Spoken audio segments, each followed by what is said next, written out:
D'une façon générale, les parlementaires sont souvent informés après vous-même, les journalistes.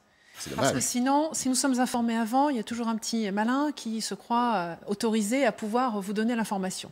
Donc, je vous remercie de m'en informer. Non, plaisanterie mise à part, ce qui est vrai, on n'a pas de détails de ce que va dire le président de la République. En revanche, l'objectif, il est bien clair.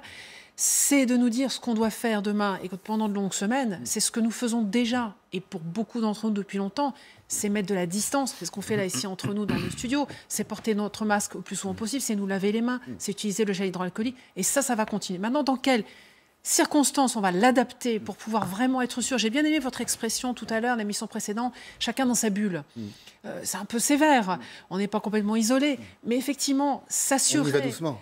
On y va. Alors, il ne s'agit pas qu'on soit, moi, tout seul, avec personne autour, mais je mets de la distance, je la respecte, et j'essaie de me dire que le virus, il n'a pas des bras, il n'a pas des jambes, il ne se déplace pas tout seul, mais il se déplace à travers moi. Et moi, je dois absolument faire tout ce que je peux, et chacun d'entre nous, pour couper sa transmission à quelqu'un. En permanence, on est obligé de s'adapter, on espère que, mais au cas où, on prend quand même des mesures dont on sait qu'elles ne sont pas pour aujourd'hui, mais elles sont pour dans 15 jours. Et c'est cette difficulté en permanence qui fait que pour nos concitoyens, c'est pas facile de se dire, bah, après tout, vous nous dites que les chiffres sont ceux-ci, sont peut-être encourageants. Non, on est obligé de prévoir, c'est ça toute la noblesse du politique, prévoir et prendre des décisions pour dans 15 jours.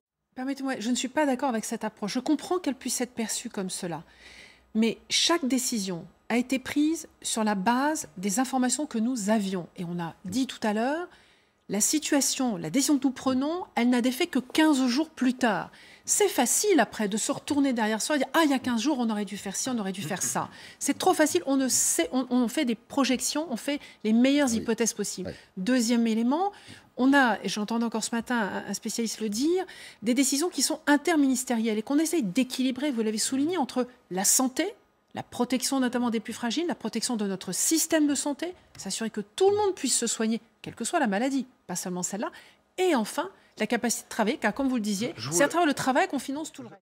Aujourd'hui, nous sommes dans une situation où on voit bien, on a compris une chose, parce qu'on a déjà un peu plus de recul, vous me corrigerez si je me trompe, mais c'est que l'isolement est le seul moyen aujourd'hui de pouvoir interrompre cette propagation, cette transmission de quelqu'un, d'une personne à l'autre. Donc c'est ça qu'il faut bien comprendre, et on le fait à travers les distances qu'on met au plus possible, et puis à un moment, quand on est vraiment positif, pouvoir vraiment, je reste chez moi, et là vraiment je vois plus personne. Je voulais réagir. M. Arinault a parlé de ce discours anxiogène. Alors d'abord, M. Arinault a cité un chiffre, je ne sais pas si on a la preuve de ça, mais en disant 95% de la profession respecte les protocoles. J'en suis effectivement intimement convaincue. Mais les 5% qui restent, c'est bien eux qui posent problème. C'est bien eux qui posent problème. On peut toujours avoir quelque part ce qu'on appelle un super contaminateur qui fait des dégâts derrière, quelqu'un qui transmet le virus à des quantités de personnes. Donc les 5%, ça suffit à rendre la situation extrêmement compliquée. Donc il faut encourager les 95% à continuer. Et on le voit tous, on l'a tous vu, pour prendre l'exemple des restaurants. Discours anxiogène, moi j'aime bien votre remarque de tout à l'heure, discours réaliste. Mais ça ne veut pas dire, vous savez, chacun reçoit les mots avec ses émotions à lui.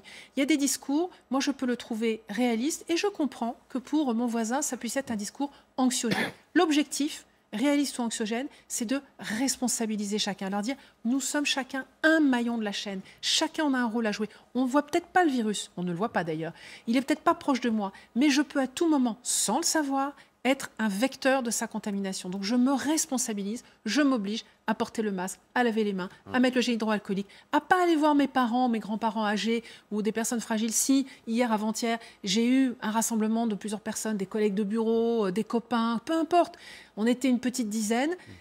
Dans l'eau, je ne sais pas si ça circule ou pas, je ne peux pas le savoir. Je n'ai aucun moyen de savoir si ça circulait. Eh bien, je m'implique une règle, les 7 jours qui viennent, je vais voir personne de fragile. Vous allez mettre de l'ambiguïté, là il ne devrait pas y en avoir.